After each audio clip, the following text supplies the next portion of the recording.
इतिहास के पन्नों में अक्सर वही जीतता है जिसकी तलवार में धार होती है, लेकिन कभी कभी एक योद्धा ऐसा आता है जिसकी तलवार टूट जाती है, शरीर बंध जाता है, फिर भी उसकी आंखों का तेज विजेता को घुटने टेकने पर मजबूर कर देता है।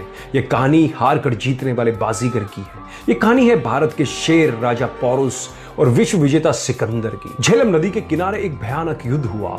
एक तरफ सिकंदर की विशाल विश्व विजयी सेना थी और दूसरी तरफ पोरस की मुट्ठी भर देशभक्त सेना।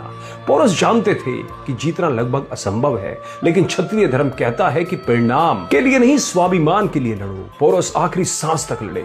उनके शरीर पर अनगिनत घाव थे, वे रक्त रंजित थे, लेकिन उन्होंने पीठ नहीं दिखाई। अंततः पोरस हार गए। उन्हें जंजीरों में जकड़कर सिकंदर के दरबार में पेश किया गया। सिकंदर ने आज तक जिसे भी हराया था उसे अपने पैरों पर गिड़गिड़ाते और जान की भीख मांगते देखा था। सिकंदर अपने सिंहासन पर बैठा, अहंकार से मुस्कुराया और घायल पोरस से पूछा, बोलो पोरस, अब तुम्हारे साथ कैसा व्यवहार किया जाए? क्या तुम्हें मृत्युदंड दिया जाए? दरबार में सन्नाटा छा गया। सबको लगा पोरस रहम की भीख मांगेंगे, लेकिन पोरस ने अपनी घायल गर्दन उठाई, सिकंदर की आंखों में आंखें डाली और वह ऐतिहासिक वाक्य कहा जिसने सिकंदर के अहंकार को चकनाचूर कर दिया। पोरस ने गरजते हुए कहा, वही जो एक राजा दूसरे राजा के साथ करता है, ना कोई डर, ना कोई शिकवा, ना कोई भीख, केवल शुद्ध स्वाभिमान। सिकंदर स्तब्ध रह गया।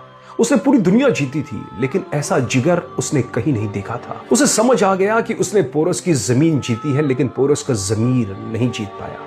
जंजीरों में बंधा होने के बावजूद पोरस उस समय सिकंदर से ज्यादा ऊंचा और महान लग रहा था। सिकंदर अपने सिंहासन से उतरा। उसने पोरस की जंजीरें खुलवाई और उन्हें गले लगा लिया। सिकंदर ने कहा, पोरस, मैं तुम्हारी बहादुरी का कायल हो गया हूं। मैं तुम्हें मार नहीं सकता, मैं तुम्हें तुम्हारा राज्य लौटाता हूं, भीख में नहीं, बल्कि एक दोस्त और एक वीर के सम्मान के रूप में। सोचिए, जो सिकंदर आदि दुनिया को रौंदता हुआ आया था, वह भारत के एक राजा के चरित्र के आगे नतमस्तक हो गया। पोरस हार कर भी जीत गए।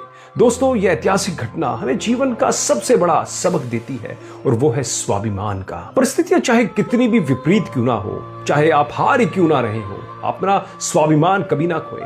लोग आपकी दौलत भूल जाएंगे, लेकिन आपका व्यवहार और आपकी हिम्मत हमेशा याद रखेंगे। और दूसरा, हथियार दुश्मन के शरीर को हराते हैं, लेकिन आपका निडर व्यक्तित्व दुश्मन के दिल को हरा देता है। अंत में अपने आप से एक सवाल पूछिए, क्या आप मुश्किलों के सामने घुटने टेक देते हैं या पोरस की तरह सिर उठाकर उनका सामना करते हैं? याद रखें, शेर पिंजरे में भी शेर ही रहता है। अपनी गरिमा बनाए रखें, दुनिया आपको सलाम जरूर करेगी।